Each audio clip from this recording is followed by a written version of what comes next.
I honestly believe that history will be kinder to me than the contemporary media. माना कि तेरी दीद के काबिल नहीं हूँ मैं,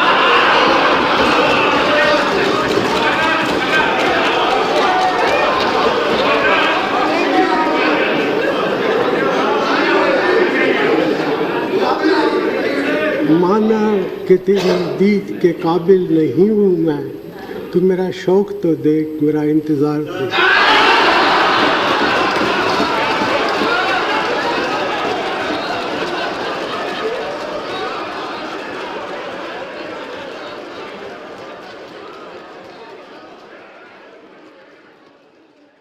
When in the world the expectation is on the rise that the head of the states should be the Machiavellian prince, India found its philosopher king in the form of Manmohan Singh in 2004. I, Manmohan Singh, do swear in the name of God that I will bear true faith and allegiance to the Constitution of India as by law established. The philosopher king of Plato believed that the philosopher king should not have a hunger for power and he should be a man of knowledge. And this goes so true for Manmohan Singh. As during the after 2008 financial crisis, I remember during the G20 meet, President Obama, US President, he himself acknowledged this and said that Prime Minister Singh, I've said before, and I continue to believe that the extraordinary leadership that Prime Minister Singh has provided, not just to India, but to the world, has helped us navigate through some very difficult times. And I can tell you that here at the G20, when the Prime Minister speaks, people listen, particularly because of his deep knowledge of economic issues. Manmohan Singh is the financial guru of many world leaders.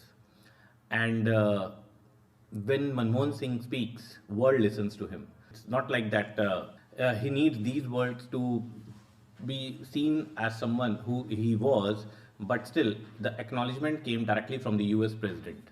So this speaks volume about the intellect level of the man when US president is saying that when he speaks, world listens to him.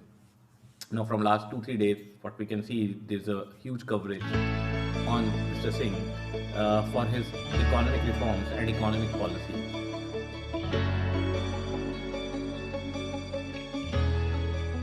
As the world battles to contain coronavirus, India has become a center for vaccine making and is leading from the front. It has tied up with global vaccine makers to manufacture various vaccines in India.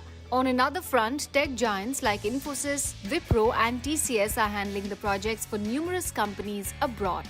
Bangalore has become the IT hub. Global giants like Walmart and IKEA have set up shop. Apple and Samsung phones are manufactured here. Tesla is opening up a plant to boost India's EV ambitions, and shopping on Amazon and binge watching on Netflix have become a day-to-day affair. Today, India is a global arena for foreign investments, but this wasn't always the case. It all started in 1991 when then government led by P.V. Narasimha Rao and his finance minister Manmohan Singh ushered in major changes to the economy by means of the 1991 economic reforms. By and large, the notion prevails towards him that he was an idealist, too idealist to be in politics. But I guess the less explored part of his personality is that he was pragmatic too, and the influence through his decisions, the influence he was having on Indian foreign policy. So we're going to discuss about the decisions which he took, which changed the course of our foreign policy. Okay, so on multiple aspects, it was he who has given a lot of political heft to our diplomacy. Through his decisions, he changed India's global reputation too. So, first dimension on which he changed the global reputation of India is, especially after the economic reforms of 91, as he turned India into one of the biggest potential market, which brought drastic change in India-US ties. As now for US, India became a very important country considering the market we were having. And this was the time when China somewhere started asserting its hegemony in the region and in the world, and US started looking towards India as a balancer towards China.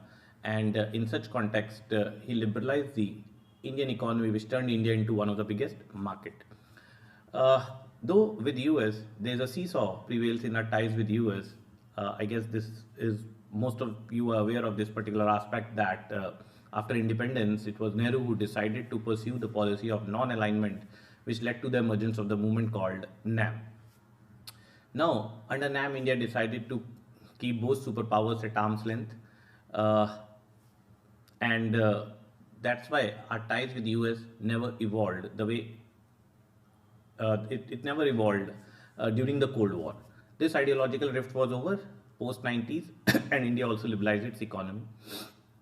Now, 1974, India went for its first nuclear test, and India's nuclear program is also very controversial.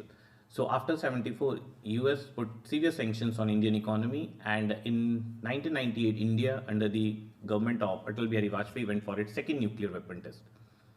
And again, this derailed the growth story of India, and again India invited sanctions. But these sanctions were lifted within 2 years, as these sanctions started hurting the interest of the US itself. So in such a backdrop, when in 2004 he became the Prime Minister, credit goes to him for bringing a drastic change or a strategic change in India-US ties, as India was able to sign a nuclear deal with US in 2008. I am particularly pleased that we have reached an understanding on the implementation of our agreement on civil nuclear cooperation of July 18, 2005. I have conveyed to the President that India has finalized the identification of civilian facilities to which we had committed. I was also happy to hear from the President that he now intended to approach the US Congress to amend US laws and the nuclear supplier group to adjust its guideline. And during this time, he was ready to withstand all the political pressure. So, because the UPA government, the UPA 1, was with the help of the left parties, and left threatened to take down their support for the government. If the left was to withdraw their support to his government, which they finally did and they threatened to do, it would mean end of the UPA. And Sonia Gandhi and others didn't want that to happen. He was called a weak prime minister, but he showed a steely side to him. So he faced the risk of, he even faced the risk that even government can fail, even government can fall, but he decided to stick to his conviction that no, we need to go for this nuclear deal, and this clearly brought the strategic closeness in our ties with US. So 2008, when we signed the nuclear deal, we signed it without signing NPT, and India got the waiver from NSG. And as India got the waiver from NSG, this helped further to improve our ties with other Western countries. Okay, waiver came from NSG. The denial which was there for importing technology was over with the signing of the nuclear deal with US. So this waiver helped India to improve its strategic engagement with the Western countries. So this is one of the biggest aspect of his foreign policy, that he stood for the Indo-US nuclear deal, which brought drastic change in our ties with US, and the same has been carried forward by the present Prime Minister Modi when he has said that India-US ties will be the defining ties of the 21st century, and the next century belongs to AI. In the past few years, there have been many advances in AI. There have been even more momentous development in another AI, America and India. But the roots of this engagement was sown by Prime Minister Manmohan Singh. Okay, so that is why I said that it is not only the economic reforms he brought the strategic change in our engagement with the US and the Western countries. So his political courage and conviction brought the or his political courage and conviction has delivered an agreement which changed the course of Indian foreign policy. When in 90s Indian economy came under crisis, he brought the reforms, and he also steered the Indian economy very aptly during the 2008 financial crisis. So so he handled the foreign policy aspect and the economic aspect during the 2008 crisis too. Now things started to improve with Japan also. So our ties with Japan has improved drastically under the leadership of Manmohan Singh, and he was instrumental towards developing the idea of Quad. So if on one side he was ready to improve strategic engagement with the US and West, he realized that we cannot ignore the rising China. So he was equally concerned with the rising China too. And in 2005 only, we signed the border agreement with China. Though things changed in 2013 when first standoff took place between India and China. Now the stalemate at the border continues unabated, with the Chinese soldiers still present in the DBO sector in Ladakh. Army sources are telling Times Now that efforts are underway for a third flag meeting. Previously, remember, 2 flag meetings between local commanders have failed, with China outrightly dismissing the incursion charge. But he took his position, and China was pressurized to go for withdrawal from LAC within 3 weeks. So we can say that he realized that rising China needs to be contained, and that is why we are saying he was instrumental in developing Quad. He didn't shy away from improving and increasing India's engagement with the US and the Western countries, and realized that we need to engage more strategically with Japan too. Yes, we cannot deny that he was economist first, and this is also very clear from this statement when he gave that as one of the major objectives of India at present is that India is aspiring for the permanent membership in UNSC. So it was Manmohan Singh who said that we do not need to go for a mad rush for the permanent membership. We need to grow at the rate of 10% for a decade. So if we're able to grow our economy at the rate of 10% for 10 years, world will come to us and will going to offer us the permanent membership. So again, this reflects that he was economics first, but a pragmatic realist who realized that economic weight can increase our political weight in world affairs. While he decided to improve ties with the West, go for strategic alignment and engagement with US, but again he decided we cannot ignore our neighborhood. So it was during his years only Bhutan, Nepal and Maldives, there we have seen the democratic transition in these countries, and India supported the democratic transition in its neighborhood. So we were able to deal aptly with Nepal, Bhutan and Maldives, and ties improved with Bangladesh also.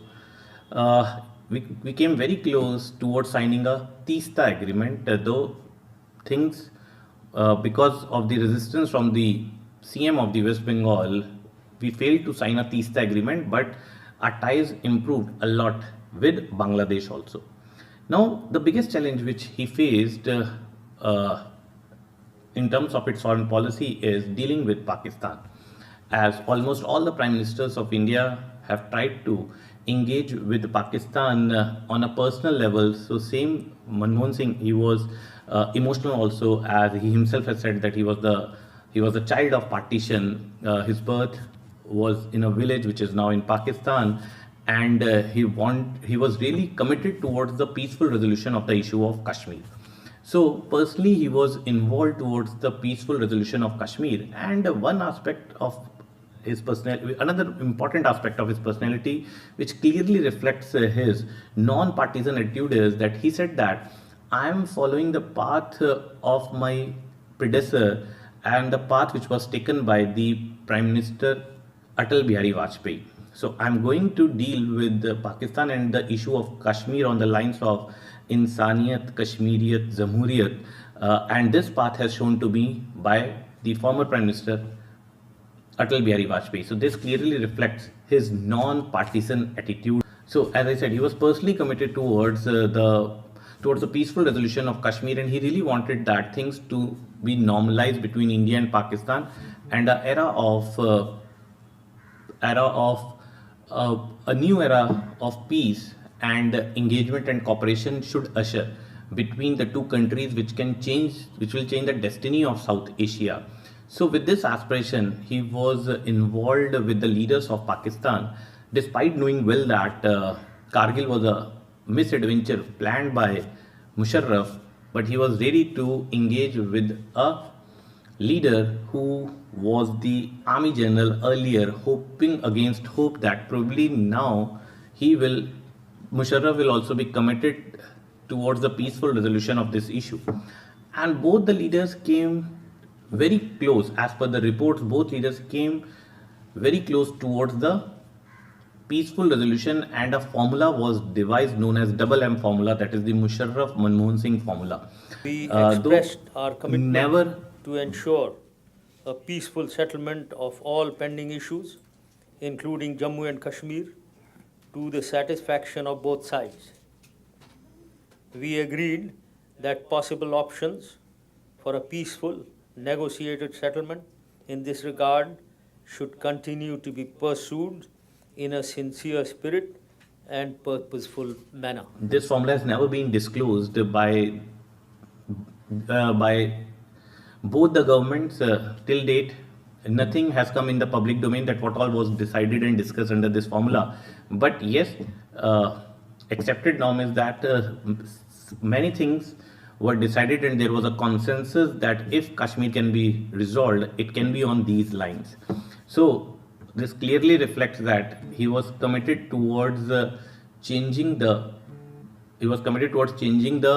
destiny of South Asia, because the biggest hiccup towards making SAARC a vibrant grouping is the tensions between India and Pakistan, and in between Kashmir is the major issue. So had Kashmir issue would have been solved, drastically things will change in South Asia, and probably we can move forward, we can take a step forward towards the conversion of SAFTA, that is South Asian Free Trade Agreement, into the South Asian Union on the lines of European Union, which can do wonders for the peace and the stability and for the economic prosperity of this region. But somehow this formula was never been implemented, as Musharraf lost the power in Pakistan in 2008 Mumbai attack. Okay, so it was a major setback in Indo-Pakistan engagement, and after that there was a lot of pressure on PM Manmohan Singh that India needs to retaliate. And as India was not able to retaliate, it was just so India was not able to put pressure or not able to take a military action at that time, as there was a lot of pressure. So rather than retribution, he decided to show restraint, and as he decided to show restraint, somehow India was being seen as a soft power, not that assertive towards protecting its sovereignty, and not being that hard in dealing with the issue of terrorism. So I guess the biggest challenge he faced in terms of diplomacy, and while biggest challenge of his policy was that on which lines he can deal with Pakistan. So despite his best efforts, again, things didn't normalize, and if things didn't normalize, I personally believe if we are not able to solve the issue, there are a lot of problems on the other side of the border, as there are so many vested interests who do not want the peaceful resolution. But I guess the intention and the genuine effort made by Mr. Manmohan Singh towards the resolution of Kashmir and towards engaging with Pakistan. I hope with all this discussion we can clearly see that he was not only an economist, he was a pragmatic politician, and he understood the nuances of world affairs, and he was realist to understand the power politics in world affairs, and clearly we can see from signing a nuclear deal with the US to so we can clearly see that from signing a nuclear deal with US towards a push towards Quad, he has left a lasting imprint on our foreign policy too.